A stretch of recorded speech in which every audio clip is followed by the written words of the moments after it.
الحمد لله حمدا كثيرا طيبا مباركا فيه، والصلاة والسلام على خير من بعثه الله رحمة للأنام، محمد بن عبد الله. اللهم صل وسلم وبارك وأكرم وأنعم على عبدك وخليلك ونبيك محمد وعلى آله وصحبه ومن سار على دربه واستنى بسنته إلى يوم الدين، وسلم عليه تسليما كثيرا. أما بعد، شكر الله أولا وآخرا لمن سعى في وجود مثل هذه اللقاءات والملتقيات على مستوى الهيئات أو على مستوى الأفراد. وزارة الأوقاف متمثلة بإدارة مساجد الفروانية وهذا المسجد الطيب بإماميه الشيخ صالح العبدلي والشيخ ماجد، عسى الله ينفع في جهودهم ويبارك في الحاضر والمستمع والداعي. العمر نعمة، قال الله عز وجل: أولم نعمركم ما يتذكر فيه من تذكر وجاءكم النذير. الله يذكر منته وفضله بالعمر، والنبي صلى الله عليه وسلم قال: خيركم من طال عمره وحسن عمله. فمن رحمة الله عز وجل بالعبد أن يمد في عمره ويعينه على أن تتتابع منه الطاعات والعبادات، يدرك الأزمنة الفاضلة والأماكن الفاضلة. وقد روى الإمام أحمد في مسنده من حديث طلحة بن عبيد الله رضي الله عنه أن رجلين أسلما جميعا في عهد النبي صلى الله عليه وسلم، وكان أحدهما أشد اجتهادا من الآخر، فغزا هذا المجتهد فمات، وتأخر الآخر بعده بسنة ومات على فراشه. اثنين أسلموا مع بعض، أحدهما مجتهد في الطاعة أكثر من الثاني، هذا المجتهد خرج في غزوة ومات في الغزوة، الثاني الأقل اجتهادا عاش بعده سنة ثم مات على فراشه ما غزا. قال طلحة: فرأيت في المنام كأن الثاني دخل الجنة قبل الأول، فأصبحت فحدثت بها بعض أصحابي فاستعجبوا واستغربوا، فأخبر النبي صلى الله عليه وسلم بذلك، فقال صلى الله عليه وسلم: ومما تعجبون؟ يعني تستعجبون من ماذا؟ فقلنا: يا رسول الله، دخل الثاني قبل الأول، والأول كان أشد اجتهادا من الثاني ومات في الغزو. فقال صلى الله عليه وسلم: أليس قد مكث بعده سنة؟ قلنا: بلى. قال: فأدرك رمضان فصامه وصلى كذا وكذا من سجدة في السنة؟ قالوا: بلى يا رسول الله. قال: فما بينهما أبعد مما بين السماء والأرض. شوف هذه السنة إيش تفعل في رصيد حسناتك ومنزلتك عند الله يوم القيامة. سنة فيها صيام شهر وفيها كذا وكذا من السجدات والصلوات. فالعمر للصالحين نعمة، فاحمد الله أولا وآخرا إذا مد الله في عمرك وجعلك تدرك الشهر القادم بإذن الله عز وجل. كيف نستغل هذا الشهر وكيف نستعد له؟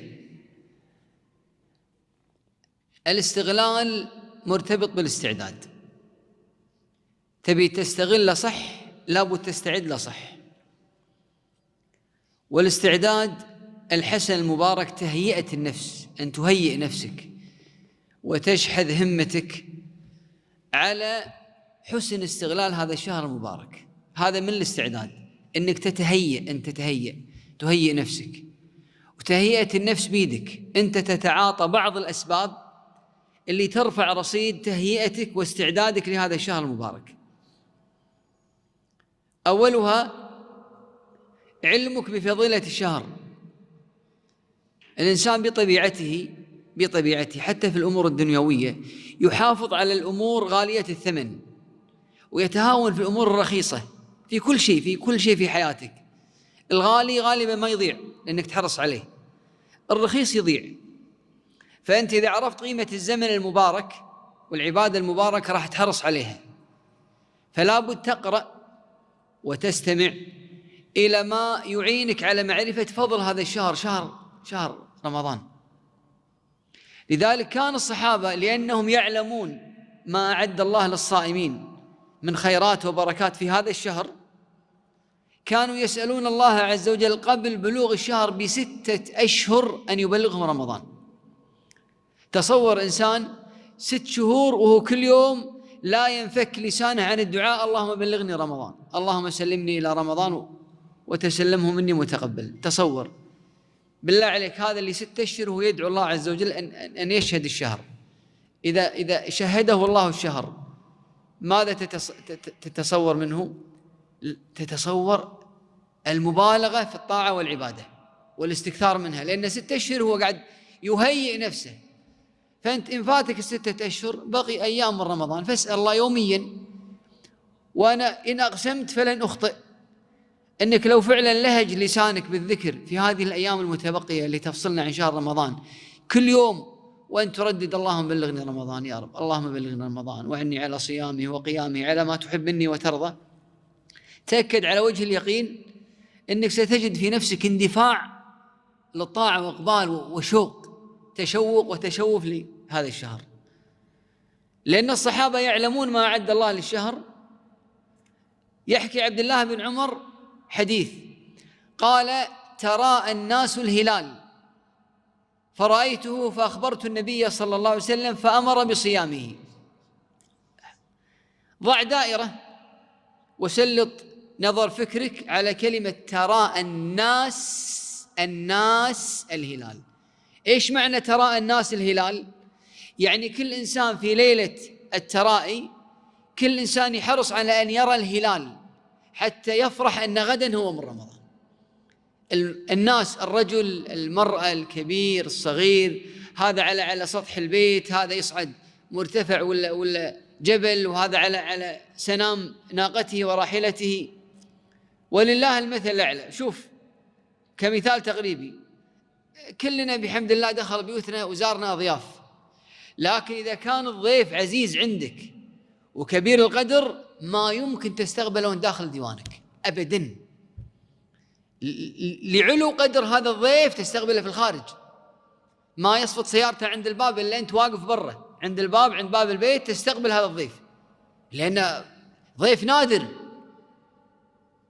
فكيف الصحابة هؤلاء يعاملون الشهر؟ كل يتمنى أمنية أن يرى الهلال حتى يدرك رمضان، فكل يتراءى كل في استقبال هذا الشهر المبارك. ولذلك كان النبي صلى الله عليه وسلم لعظم هذا الشهر يهنئ أصحابه بقدوم الشهر. قال: أتاكم شهر رمضان شهر مبارك.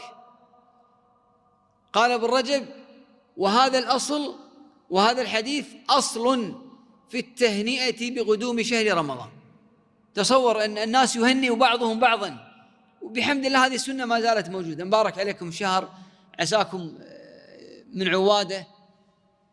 فهذه كلها أسباب تهيئك لأن تتقبل الصيام والقيام. كذلك من الأمور المهمة الاستعداد المسبق لرمضان. يعني لابد تكون لكل إنسان خطة عامة، خطة متعلقة بختمتك القرآن، متى تقرأ كل يوم، كم الأجزاء اللي تقرأها، الأوقات، حضورك. على سبيل المثال خلاص أنت حط ضمن خطتك أني أنا يعني ما يؤذن المؤذن إلا أكون في المسجد، مثل أذان الفجر، أذان العصر، أذان العشاء، باعتبار أن أذان المغرب غالب الناس تتفطر في بيوتها. خلاص أنا أحط خطة عندي إن ما يؤذن المؤذن إلا أنا في المسجد.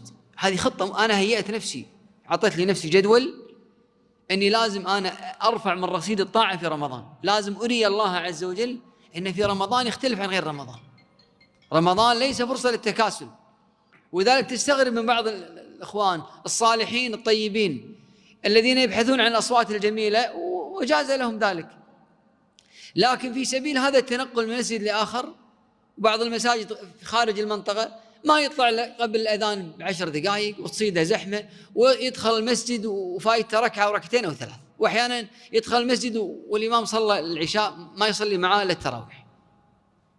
كم فاتك من الأجر؟ فهذه الخطة المسبقة هي التي تعينك سبحان الله، إحنا الآن في حياتنا العادية شوف الإنسان إذا سافر، إذا بيسافر سفرة طويلة، سفرة الصيف ولا مع أهله وعياله، والله الرجل العاقل الحصيف والله العظيم حاط الجدول خالص، عارف وين ساكن وعارف وين بيصرف، الجدول بالكامل من أول يوم لآخر يوم، وين المعالم السياحية، وين يروح، وين ينتقل، أجار السيارة، مسوي دراسة أي أرخص سيارة، أحسن شركات، كل ما يحجز فندق ولا سكن إلا دخل على التعليقات وهذا حق له ذلك، وهذا دليل على الحصافة والذكاء. رجل أنا هي سفرة أبي أنجح بسفرتي. طيب لماذا لا تنتقل هذه العدوى الحسنة إلى رمضان وأنت تهيئ لنفسك؟ تستغرب أن بعض الناس برمضان والله العظيم ما يختم إلا يتلاحق آخر يوم من رمضان، فوق باقي له جزء أو جزئين من رمضان من الختمة، وشهر كامل. فرق بين اللي يحط حق نفسه جدول ثابت، وفرق بين اللي يجعل للأوراد أو القرآن فضلة وقته، يوم يقرأ جزء، يوم نص جزء، يوم جزئين، يوم 3/4 جزء، مسألة سايبة. بعكس اللي لا أنا عندي خطة يوميا أقرأ جزء، يوميا أقرأ جزئين، وعارف متى الأوقات، أنا عارف متى الأوقات اللي أقرأ فيها، هذا يقينا.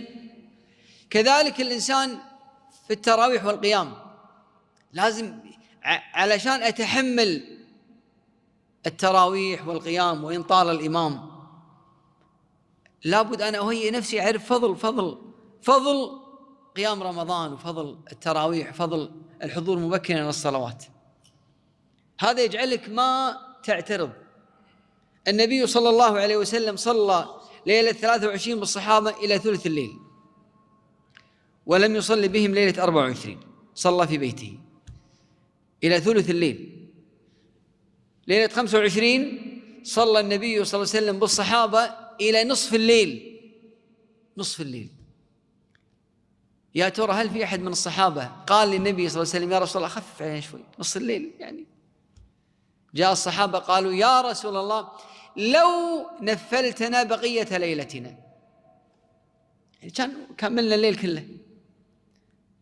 فقال صلى الله عليه وسلم إن الرجل إذا صلى مع الإمام حتى ينصرف كتب له قيام ليلة. لما كانت ليلة 26 ما صلى بالصحابة إماما، فلما كانت ليلة 27 قال أنس أطال النبي صلى الله عليه وسلم القيام حتى خشينا ألا ندرك الفلاح أي السحور، يعني ما خلص إلا قبيل الفجر، لدرجة أن الصحابة شكوا يمدينا ننسحر ولا ما ننسحر. ومع ذلك لا أعرف ولا يعرف في هذا الحديث ولا في غيره في صلاة قيام أن أحد الصحابة طلب من النبي صلى الله عليه وسلم التخفيف أبداً.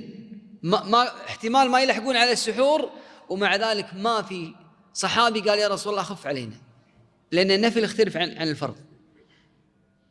فلذلك أنت لا تقلل من حسناتك بأنك تعترض على الإمام، تقول له والله طولت، والله عطنا مجال شوي، ما جاز لك الوقت، الحمد لله أرض الله واسعة والمساجد كثيرة، لكن لا تفسد على الإمام ترتيبه وقراءته. إمام يبي يقرأ يوميا جزئين، أنت ما يناسبك جزئين، صلي في أي مكان ثاني، صلي جزء، الحمد لله تصلي وتنصرف، لكن لا تعترض. الاعتراض قد يقلل أو يضعف شيء من أجورك. مثال أضربه على ما ذكرته، التهيئة الإيمانية، تهيئة نفسك إيمانيا لهذا الشهر والعبادات، الصيام والقيام. قال الله عز وجل ولو أرادوا الخروج لأعدوا له عدة. لو أرادوا الخروج، أنت إذا تبي صيام وقيام وشهر تكون فيه من الفائزين، لابد العدة المسبقة، العدة الإيمانية والنفسية والمعنوية لهذا الشهر. حدثنا أحد المشايخ يقول صليت القيام في المسجد النبوي، سنوات قديمة، يقول كان ذاك الوقت 10 الأواخر الإمام في كل يوم يصلي 3 أجزاء ونص يوميا، 3 أجزاء ونص عشان يختمون ليلة 29. يقول كان أول ركعتين كانوا يصلون 10 ركعات وبعدين يوترون ب3، فال10 ركعات هذه أول ركعتين جزء، يعني كل ركعة نصف جزء، وثاني ركعتين جزء، وبعدين باقي الركعات جزئين ونص. يعني هذه على مستوانا طويلة. احنا المسجد يعني غالب الأئمة في القيام يعني جزء بالليلة، جزء ونص، هذا 3 أجزاء ونص. يقول والله وبالله وتالله ويشهد على هذا سمعي وبصري، دخلت المسجد وصلى أمامي مصلي والله ليس بيني وبينه مصلي، وهو أمامي مباشرة وأنا خلفه. يقول رجل أظنه من شرق آسيا، أندونيسي، يقول مقطوع إحدى الرجلين ويمشي على عكازتين. يقول والله صلى أمامي، قبل ابتداء الصلاة وضع العكازتين أمامه، يقول والله صلى الصلاة كاملة على رجل واحدة، 3 أجزاء ونص على رجل واحدة، بها يقوم وبها يركع وبها يسجد. بالله عليك يعني من الذي أعان هذا على أن يتحمل هذه المشقة؟ طلبه الأجر، هذا متهيئ، طالب الأجر ومهيئ نفسه لهذه الأجور. من الأمور المهمة جدا اللي لابد تتخلل صيامك المحاسبة. لابد تحاسب نفسك أثناء رمضان. يعني كل بعد كم يوم شوف شنو اللي أنت أنجزته وشنو اللي فاتك وشنو اللي ما أنجزته، علشان تتعاهد نفسك فيما بقي.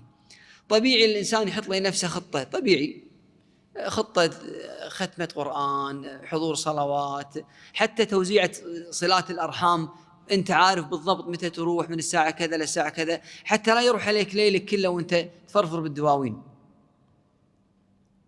أحياناً هذه الخطة اللي أنت حاطها مع صدقك وصلاحك قد تفلت منها بعض الأمور، قد يعني يحدث خلل، أمور تكون خارجة عن إرادتك. نقول لابد في محاسبة، نقطة محاسبة. الشهر ما هو إلا 30 يوم، كل بعد 4 5 6 أيام اجلس جلسة هكذا، جلسة صفاء وشفافية مع النفس، شوف شنو أنجزت وتحاول تعوض اللي فاتك. وأهم جلسة قبل العشر الأواخر من رمضان، لأن العشر الأواخر هي أعظم ختام رمضان المسك، النهار صيام والليل قيام، فلا بد تجلس جلسة قبل رمضان العشر الأواخر وتشحذ همتك لأن تستقبل العشر الأواخر. لا تتكدر أو تتضايق إذا والله قصرت في شيء معين، في خطة معينة، ولا أحيانا قد تأتيك مثل ما قلت ظروف خارجة عن الإرادة. لا تعكر مزاجك فيما بقي من الشهر المبارك. أسأل الله عز وجل بأسماء الحسنى وصفات العلى أن يجعلني وإياكم من الذين يستمعون القول فيتبعون أحسنه، وأسأل الله أن يبلغنا رمضان وأن يعيننا على صيامه وقيامه على ما يحب منا ويرضى، إنه ولي ذلك والقادر عليه.